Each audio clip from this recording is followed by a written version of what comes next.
હાય, આજે હું શેર કરીશ ચોરી બટેકા રીંગણ ટામેટાનું શાક બનાવવાની રેસીપી। તો અહીં આગળ મેં ચોરીને આ રીતે કટ કરી લીધી છે અને દાણા બી કાઢી લીધા છે। હવે બાઉલમાં લઈ લઈશું આપણે। અહીંયા 2 રીંગણ ને 1 બટાકો લીધો છે અને 1 ટામેટું લીધું છે। હવે આપણે બટાકા સમારી લઈશું।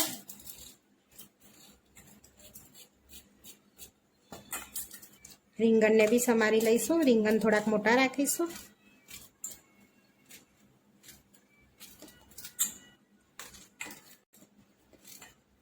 પાણીથી શાકને ધોઈ લઈશું આપણે। ઝીણા ઝીણા ટામેટા બી સમારી લીધા છે।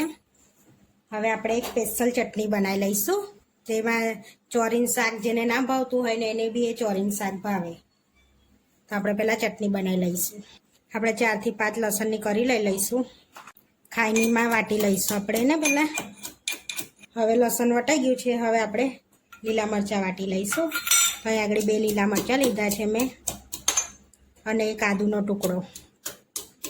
હવે આપણું સરસ વટાઈ ગયું છે લસણ મરચાં આદું।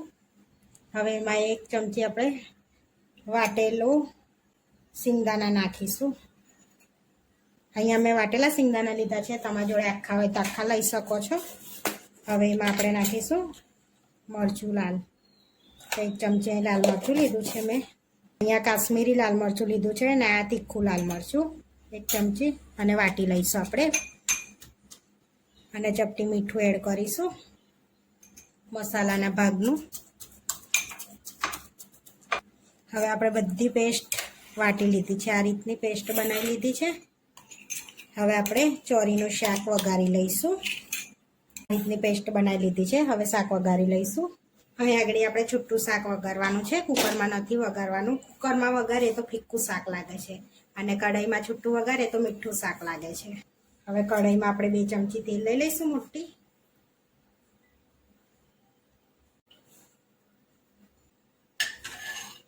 ગરમ થવા દઈશું।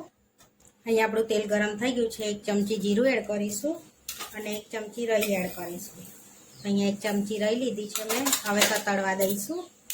અહીંયા રાઈ તતડી ગઈ છે, ચપટી હિંગ એડ કરીશું। હવે એમાં કટ કરેલા ટામેટા એડ કરીશું। હવે જે મસાલો આપણે બનાવ્યો હતો એ મસાલો એડ કરીશું।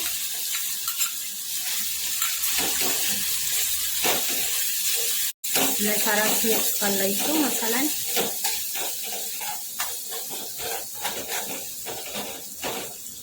હવે મિક્સ થઈ ગયું છે સરસ। હવે આપણે ચોરી બટેકાને ઉમેરી લઈશું અને મિક્સ કરીશું।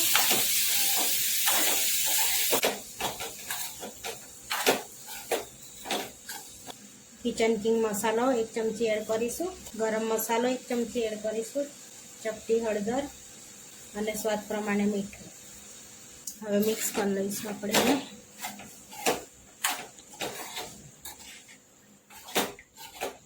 1 ચમચી ધાણા જીરું પાવડર અને મિક્સ કરી લઈશું। આ રીતે પહેલાં કોરું થોડી વાર શેકા દેવાનું છે અને પછી પાણી નાખવાનું છે। આ છૂટું વઘારો તો બહુ ટાઈમ લાગતો નથી, એમાં 10 થી 15 મિનિટ, અડધો કલાકે નહીં થતો। હવે એમાં અડધો ગ્લાસ પાણી એડ કરીશું અને ધીમા તાપે આપણે એને થવા દઈશું ઢાંકીને। 10 થી 15 મિનિટ આપણે થવા દઈશું।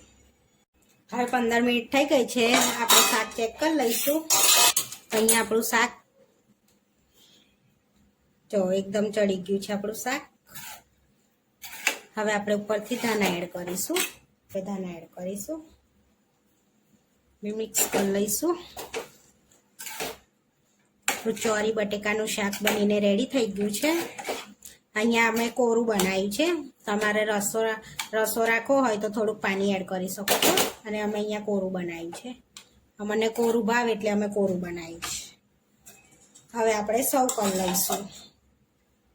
હવે આપણે સર્વ કરી લઈશું। અહીંયા ચોરી બટેકાનું શાક,